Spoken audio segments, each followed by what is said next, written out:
सरकार ने इस सत्र के दौरान कुछ संस्थाओं को प्राइवेट हाथों में देने की बात क्या कही, इस पर सियासत गर्मा गई है। संसद के अंदर हर सांसद ने अपनी बात रखी। उन्हीं में से एक सांसद हैं आम आदमी पार्टी के राज्यसभा सांसद संजय सिंह। संजय सिंह ने रेलवे के निजीकरण को लेकर कुछ सवाल उठाए हैं और देखिए संसद के अंदर सरकार पर इस मुद्दे को लेकर कैसे उन्होंने जमकर कटाक्ष किया। धन्यवाद मान्यवर, आपने इस रेल बजट पर मुझे बोलने का मौका दिया। मान्यवर, सरकार की ओर से मंत्री जी का बयान आया कि निजीकरण रेलवे का नहीं किया जाएगा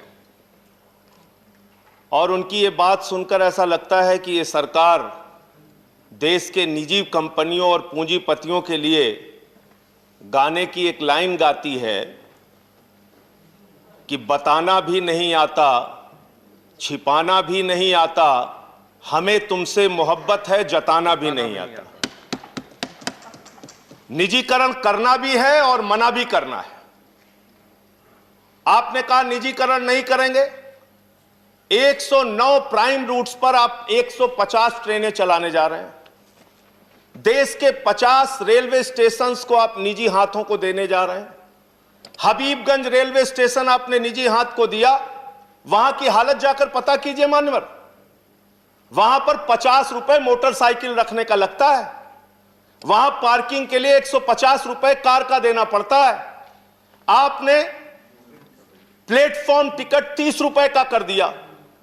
पैसेंजर ट्रेन का 3 गुना किराया बढ़ा दिया।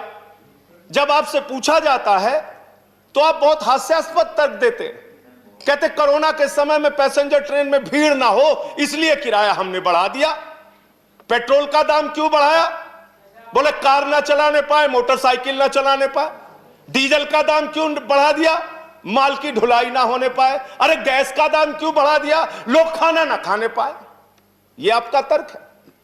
देश में कोई भी चीज महंगाई बढ़ाने के लिए आप एक नया हास्यास्पद तर्क लेके आते हैं जिसका सच्चाई से कोई लेना देना नहीं होता। निजीकरण आप कैसे कर रहे हैं? मेंटेनेंस के क्षेत्र में निजीकरण, सफाई कार्यों के क्षेत्र में निजीकरण, फैक्ट्री और उत्पादन के क्षेत्र में निजीकरण, सिग्नल के क्षेत्र में निजीकरण, इलेक्ट्रिफिकेशन के क्षेत्र में निजीकरण। रेलवे में मजदूरों की, सरकारी कर्मचारियों की संख्या मानवर 1974 के स्वर्गीय जॉर्ज फर्नांडिस जी के आंदोलन में रेल हड़ताल में 17 लाख कर्मचारी होते थे। जब ट्रेनें कम थी, जब यात्री एक जगह से दूसरे जगह कम यात्रा करते थे।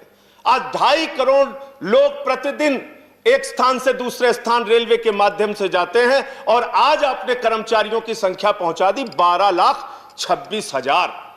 17 लाख से घटा के 12 लाख। यह निजीकरण के कारण हुआ, हर क्षेत्र में निजीकरण के कारण हुआ। और अब आप तो एक नया तरीका लेके आ गए हैं, लेटरल एंट्री। आईएएस भी आप लेटरल एंट्री के जरिए बना रहे हैं। 39 आईएएस आपने लेटरल एंट्री के जरिए बनाए और जिसमें आरक्षण के नियमों की, एससी, एसटी, ओबीसी के आरक्षण को पूरी तरीके से खत्म कर दिया आपने। और निजीकरण जो आप रेलवे में लेके आ रहे हैं, इसके पीछे आपकी सबसे खतरनाक मंशा है एसटी, एससी, ओबीसी के आरक्षण को धीरे धीरे समाप्त करने की आपकी योजना है। यह मूल मंशा आपकी है। मान्यवर, खुद आपने माना है कि 21.6% माल की ढुलाई लॉकडाउन के दौरान रेल के माध्यम से ज्यादा हुई। यानी रेलवे के कर्मचारी पूरी निष्ठा के साथ, ईमानदारी के साथ काम करते हैं और उस लॉकडाउन में काम करने के कारण, लॉकडाउन में काम करने के कारण कई कर्मचारी जो कोरोना योद्धा जिनको आप कह सकते हैं, उनकी जान भी गई। 50 लाख रुपए मुआवजा कर्मचारी संगठन मांग करते हैं।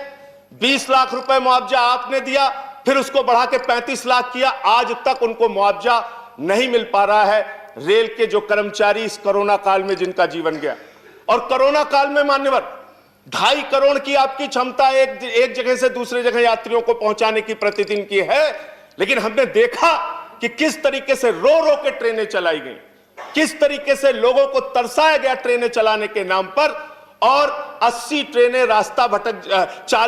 रास्ता भटक जाती हैं, 80 लोगों की जान चली जाती है। मुजफ्फरपुर के स्टेशन का वो दृश्य आज भी हम लोग नहीं भूल पाते।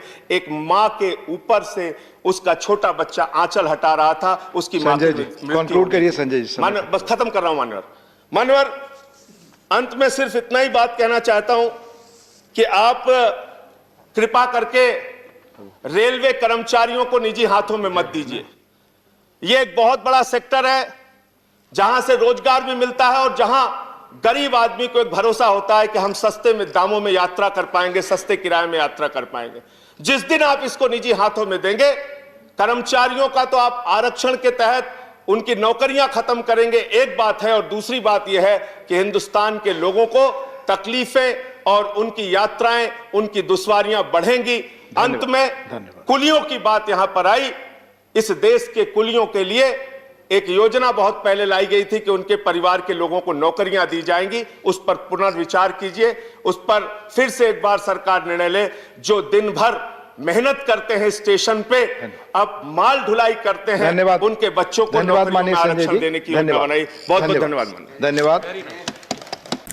वीडियो को लाइक और शेयर करना मत भूलिए। और हाँ, अगर आप ये वीडियो YouTube पर देख रहे हैं तो हमारे YouTube के चैनल को सब्सक्राइब जरूर करें, और अगर आप Facebook पर देख रहे हैं तो Facebook के पेज को लाइक जरूर करें। जुड़े रहिए देश और दुनिया की ऐसी ही अलग अलग खबरों के लिए न्यूज़ टाइम्स 24 के साथ।